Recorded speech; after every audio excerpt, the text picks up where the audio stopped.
নমস্কাৰ নতুন এটা ভিডিঅ'লৈ আপোনালোকক পুনৰ স্বাগতম জনাইছোঁ। আজিৰ ভিডিঅ'ত OBC বা SC স্কলাৰশ্বিপ আপোনালোকে কিদৰে ৰিনিউৱেল কৰিব পাৰিব ষ্টেপ বাই ষ্টেপ প্ৰক্ৰিয়াটো আপোনালোকক দেখুৱাই দিম। অলৰেডি আণ্ডাৰ গ্ৰেজুৱেশ্যনত যিসকলে এডমিশ্যন লৈছে তেওঁলোকে ঈশানোদয় স্কলাৰশ্বিপ বা যিসকলে কৰি আছে under graduation BA BSc BCom যিসকলে পঢ়ি আছে তেওঁলোকে ঈশানোদয় স্কলাৰশ্বিপ লগতে OBC স্কলাৰশ্বিপ SC স্কলাৰশ্বিপ কিদৰে আবেদন কৰিব পাৰিব এটা ভিডিঅ' বনাই দি ৰাখিছোঁ। ডেছক্ৰিপশ্যনত লিংক আছে, ষ্টেপ বাই ষ্টেপ মই দেখুৱাই দিছোঁ কিদৰে আপোনালোকে অনলাইন কৰিব লাগিব, OTR ৰেজিষ্ট্ৰেশ্যনটো কিদৰে কৰিব লাগিব, ফেচ অথেণ্টিকেশ্যন কিদৰে কৰিব লাগিব তাৰ ওপৰতো ডিটেইলছত ভিডিঅ' বনাই দি ৰাখিছোঁ। ডেছক্ৰিপশ্যনতে আপোনালোকে লিংকটো পাই যাব, তাত গৈ প্ৰথমতে সেই ভিডিঅ'কেইটা আপোনালোকে চাই ল'ব। যিসকলে ঈশানোদয় স্কলাৰশ্বিপ বা OBC SC স্কলাৰশ্বিপ আবেদন কৰিম বুলি ভাবিছে যিমান পাৰে সোনকালে আপোনালোকে আবেদন কৰি ল'ব। লিংক ইতিমধ্যে এক্টিভ হৈ গৈছে। লাষ্ট ডেট কেতিয়া কি হয় কিমান হয় সেই গোটেইখিনি মই ডিটেইলছত কভাৰ কৰি ৰাখিছোঁ আগৰ ভিডিঅ'টোত, সেই ভিডিঅ'টো এবাৰ আপোনালোকে চাই ল'ব। আজিৰ ভিডিঅ'ত আলোচনা কৰিম আপোনালোকে OBC বা SC স্কলাৰশ্বিপ যদি পাইছিলে আগতে বা যদি আগতে আপোনালোকে আবেদন কৰি ৰাখিছিলে তেনেহ'লে ৰিনিউৱেল কেনেকৈ কৰিব, ৰিনিউৱেল কেনেকৈ কৰিব ষ্টেপ বাই ষ্টেপ প্ৰক্ৰিয়াটো আপোনালোকক দেখুৱাই দিম। প্ৰথমতে আপোনালোকে NSPৰ যিটো অফিচিয়েল ৱেবছাইট NSPৰ অফিচিয়েল ৱেবছাইটটো আপোনালোকে লগ ইন কৰি লওক যিকোনো এটা ব্ৰাউজাৰত। NSP ৰিলেটেড যদি কিবা জানিব বা সুধিবলগীয়া আছে তেন্তে কমেণ্ট কৰিব পাৰে বা মেইল ID দিয়া হৈছে আপোনালোকে মেইলত আপোনালোকৰ মোবাইল নাম্বাৰটো চেণ্ড কৰি দিব, মই আপোনালোকৰ লগত যোগাযোগ কৰিম। প্ৰথমতে মই লাষ্ট ডেটখিনি দেখুৱাই লৈছোঁ। Pre matric scholarship to SC student ইয়াত দেখিছে আপোনালোকে 31/8/2024 দিয়া হৈছে লাষ্ট ডেট, যিসকল 9-10ৰ বাবে দিয়া হৈছে। তাৰপাছত আছে post matric scholarship to OBC student. Post matric স্কলাৰশ্বিপটো ক্লাছ 10 পৰা পাছ কৰাৰ পাছতে আপোনালোকে আবেদন কৰিব পাৰিব। যদি হায়াৰ ছেকেণ্ডেৰী পঢ়ি আছে তেতিয়াও পাৰিব, আণ্ডাৰ গ্ৰেজুৱেশ্যন কৰি আছে BA BSc BCom কৰি আছে তেতিয়াও পাৰিব, যদি মাষ্টাৰ কৰি আছে পষ্ট গ্ৰেজুৱেশ্যন যদি কৰি আছে তেতিয়াও আবেদন কৰিব পাৰিব। ঠিক আছে, তাৰ লাষ্ট ডেটটো হৈছে আপোনালোকৰ 30/9/2024। দেখিছে আপোনালোকে 30/9/2024 ছেপ্টেম্বৰ 30 তাৰিখলৈকে দিয়া হৈছে। যিমান পাৰে সোনকালে আপোনালোকে কৰি ল'ব, সকলোৱে পাৰিব। পষ্ট মেট্ৰিকটো হায়াৰ ছেকেণ্ডেৰী পঢ়ি থকা, আণ্ডাৰ গ্ৰেজুৱেশ্যন কৰি থকা আৰু পষ্ট গ্ৰেজুৱেশ্যন কৰি থকা সকলোৱে আবেদন কৰিব পাৰিব। Post matric scholarship for SC student SC সকলৰ বাবে 30/11/2024।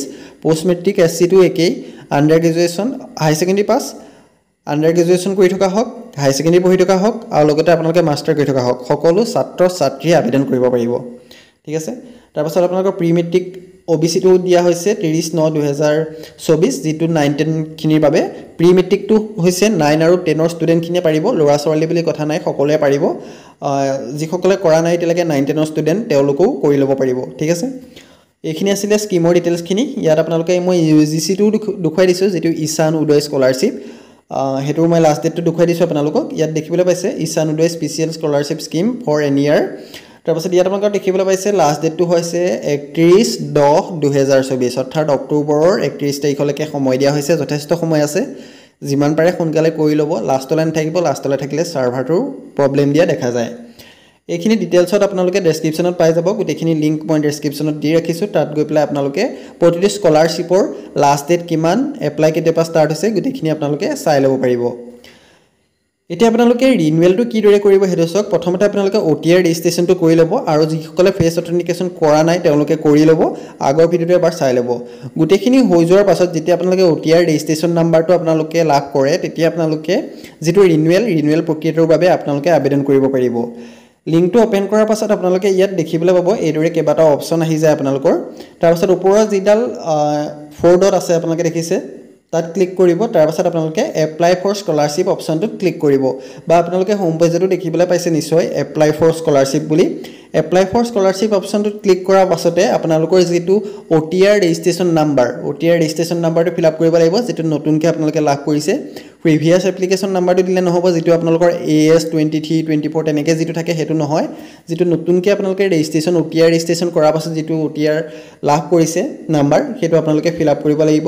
আৰু যিসকলে কৰা নাই আগৰ ভিডিঅ'টো এবাৰ চাই ল'ব, মোবাইলতে কৰিব পাৰিব। আপোনালোকে দুটা এপ ডাউনলোড কৰি আপোনালোকে OTR ৰেজিষ্ট্ৰেশ্যনটো কৰি ল'ব পাৰিব।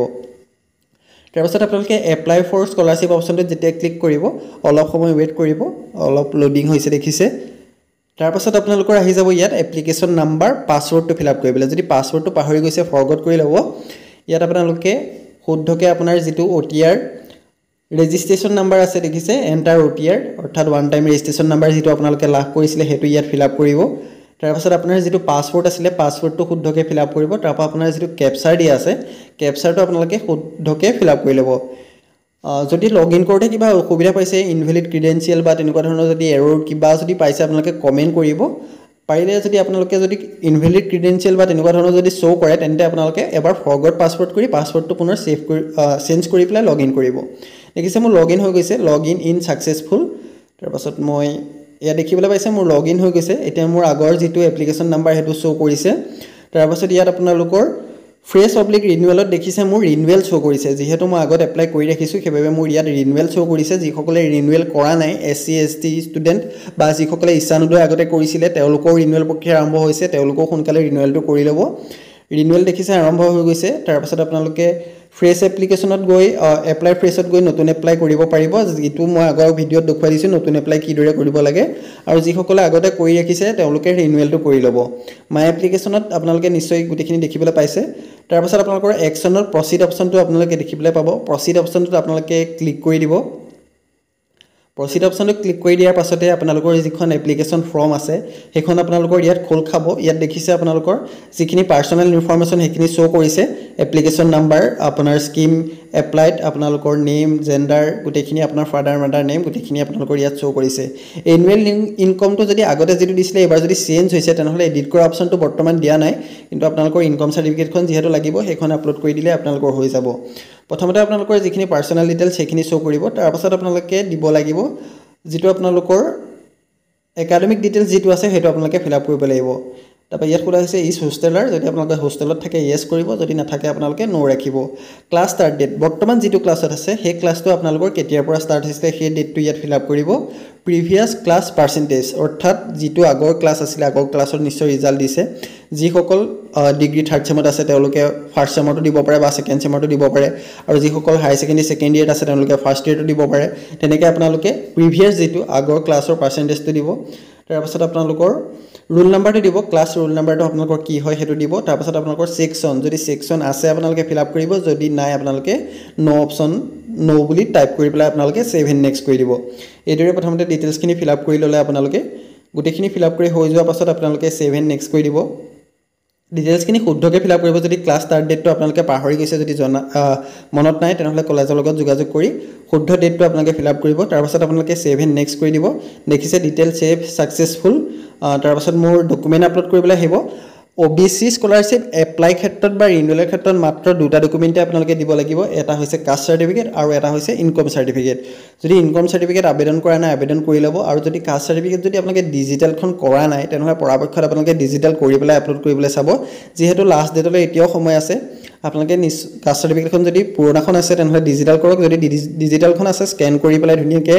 ইয়াত আপলোড কৰি দিব আৰু ইনকম চাৰ্টিফিকেটখন নতুন আপলোড কৰিব আপোনালোকৰ যদি এবছৰ ভেলিডিটি পাৰ হৈ গৈছে ইনকম চাৰ্টিফিকেটখনত তেনেহ'লে আবেদন নকৰিব ইয়াত আপলোড নকৰিব ফাইল সাইজটো হ'ব লাগিব 220 পৰা 200 KB ভিতৰত সেইদৰে আপোনালোকে JPG ফৰ্মেট বা PDF ফৰ্মেটত আপোনালোকে ইয়াত দিব পাৰে আপলোড কৰিব পাৰে এইখিনি ডকুমেণ্ট আপলোড কৰাৰ পাছত আপোনালোকে ফাইনেল ছাবমিটটো কৰি দিব ফাইনেল ছাবমিট কৰি দিয়াৰ পাছত আপোনালোকৰ এপ্লিকেশ্যন ফৰ্ম এখন জেনেৰেট হ'ব সেইখন প্ৰিণ্ট কৰি পেলাই আপোনালোকে কলেজত জমা দিবগৈ লাগিব ঠিক আছে এইদৰে আপোনালোকে ৰিনিউৱেলটো কৰিব পাৰিব ডিটেইলছত মই পাছৰ ভিডিঅ'ত দেখুৱাই দিম নতুন এপ্লাই কিদৰে কৰিব পাৰিব যদি PG ষ্টুডেণ্টসকলৰ নতুন এপ্লাইৰ ওপৰত ভিডিঅ' লাগে তেনেহ'লে কমেণ্ট কৰি জনাব NSP কোনটো স্কিমৰ ওপৰত আপোনালোকক নতুনকৈ এপ্লাই কৰা ষ্টেপ বাই ষ্টেপ ভিডিঅ' লাগে আপোনালোকে কমেণ্ট কৰিব মই নিশ্চয় এটা নতুনকৈ ভিডিঅ' বনাই দি দিম ৰিনিউৱেলটো এইদৰে আপোনালোকে কৰিব পাৰিব সকলোৰে ৰিনিউৱেল আৰম্ভ হৈ গৈছে ইছানোদয় UGC স্কলাৰশ্বিপৰ ৰিনিউৱেল হৈ আছে SC OBC সকলৰো ৰিনিউৱেল হৈ আছে আপোনালোকে যিমান পাৰে সোনকালে ৰিনিউৱেল প্ৰক্ৰিয়াটো কৰি ল'ব আৰু যিসকলে এতিয়ালৈকে নতুনকৈ এপ্লাই কৰা নাই তেওঁলোকে প্ৰথমতে OTI ৰেজিষ্ট্ৰেশ্যন কৰক